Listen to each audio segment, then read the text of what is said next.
Os 8 maiores animais que habitaram nosso planeta Terra.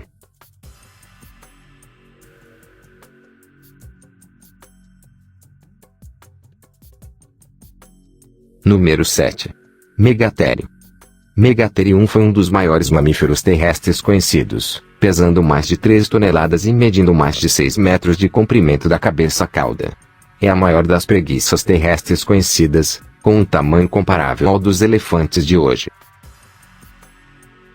Este gênero é conhecido principalmente por sua maior espécie, Americanum. As espécies de Megatherium eram membros da abundante megafauna do Pleistoceno, grandes mamíferos que viveram naquela época. Megatério tinha um esqueleto robusto com uma grande cintura pélvica, e uma cauda larga e muscular. Seu enorme tamanho permitia que ele se alimentasse em alturas às quais outros herbívoros contemporâneos não tinham acesso. Erguendo-se sobre suas poderosas patas traseiras, e usando sua cauda para formar um tripé, Megatherium foi capaz de suportar seu enorme peso corporal, enquanto usava as garras curvas de seus longos braços para se aproximar dos galhos das árvores. Número 6. Indricotério. O Indricotherium foi o maior mamífero terrestre de todos os tempos. Era parente do rinoceronte, mas parecia uma girafa gigante.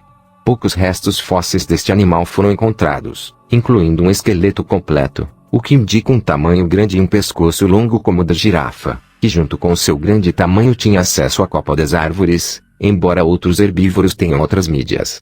Mas o Indricotherium foi o único que alcançou o topo das árvores, onde estão as folhas mais tenras. Onde seu fêmur é quase tão grande quanto um humano e possivelmente tinha uma espécie de tronco curto, embora não fosse mais do que um focinho. Com tudo isso ele conseguiu se alimentar bem mesmo no clima árido e seco. Teve um período de gestação de 4 anos quando comparado ao rinoceronte, seu parente vivo mais próximo. Ao nascer, deviam pesar cerca de 200 ou 300 quilos, e medir 3 metros de comprimento e quase 2 metros de altura. Número 5. Quetzalcoatlus. Foi um pterossauro desarcídeo que viveu nos Estados Unidos, há aproximadamente 66 milhões de anos no Cretáceo Superior. Ele foi uma das maiores criaturas que já voou pelos céus. As características gerais deste gigante voador é que ele pertencia ao grupo dos adsaquídeos, pterossauros modernos cujas grandes dimensões e sua anatomia diferiam do resto dos pterossauros. Ele tinha um bico muito afiado e a presença de uma crista craniana, mas hoje sua forma e tamanho exatos ainda são desconhecidos. Seu pescoço era rígido e incomumente longo, assim como uma mandíbula desdentada. Os ossos do pescoço eram de soldados, um crânio de 1,2 metros e pernas traseiras muito curtas. O Quetzalcoatlus tinha uma enorme envergadura que os cientistas estimam atualmente entre 11 e 10 metros, onde pode ser comparada a um ônibus. Número 4. Ornitópode. É uma infraordem de dinossauros ornitisquios Neornithischia, que viveram do Jurássico Inferior ao Cretáceo Superior, aproximadamente 66 a 197 milhões de anos atrás. Ornitópodes eram dotados de pés com 3 dedos, semelhantes aos dos pássaros. Eles foram um dos grupos de herbívoros mais bem-sucedidos de seu tempo e dominaram totalmente a paisagem norte-americana. Sua maior vantagem evolutiva foi o desenvolvimento progressivo dos dispositivos de mastigação mais complexos que existiram nos répteis, rivalizando com os dos mamíferos modernos, como a vaca. Essas características atingiram seu auge nos dinossauros de bico côneo, os hadrossaurídeos, antes de serem obliterados com a extinção em massa do final do Cretáceo. Os primeiros ornitópodes tinham até 1 metro de comprimento e provavelmente eram muito rápidos. Eles tinham uma cauda rígida como a dos terópodes, o que ajudava a equilibrar seus corpos quando corriam nas patas traseiras. Então, conforme o período Cretáceo progrediu, eles desenvolveram novas defesas e cresceram para 6 metros.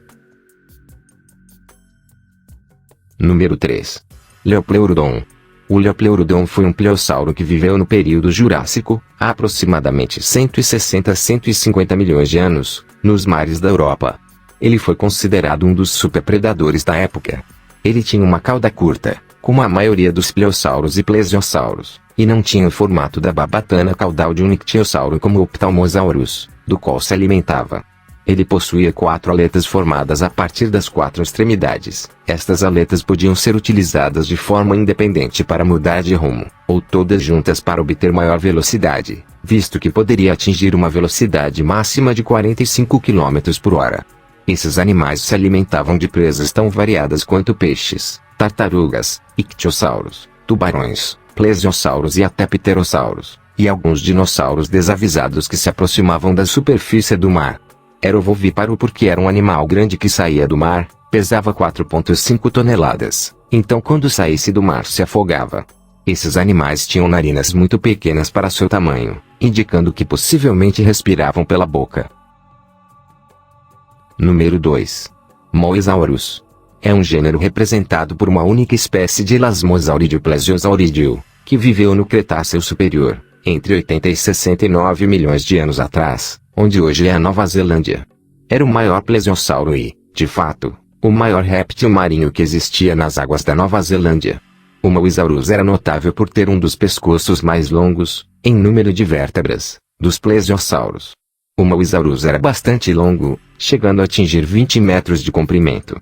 Como outros plesiosauros, tinha um corpo longo e esguio, com numerosas vértebras, permitindo movimentos flexíveis. Na parte inferior, tinha 2 longas barbatanas. Isso ajudava a nadar em alta velocidade, mas também permitia que o plesiosauro ficasse na costa por um curto período de tempo. Mosasaurus era carnívoro, com dentes afiados que poderiam ser usados para pegar peixes ou lulas. Número 1. Megalodon.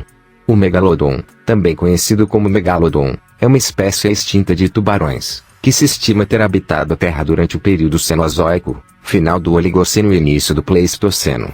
De cerca de 28 milhões de anos atrás, até nada menos que 1,5 milhão de anos atrás. O megalodonte é um dos maiores e mais poderosos predadores da história evolutiva dos organismos vertebrados. Vários estudos sugerem que o megalodon teria a aparência do tubarão branco de hoje, mas um pouco maior. Vários fósseis encontrados parecem indicar que o tubarão tinha áreas de reprodução em áreas quentes perto da costa.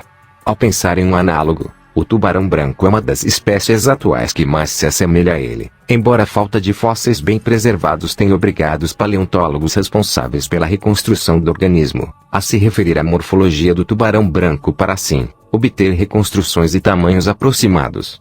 O que explica em grande parte as comparações insistentes feitas entre esses dois vertebrados.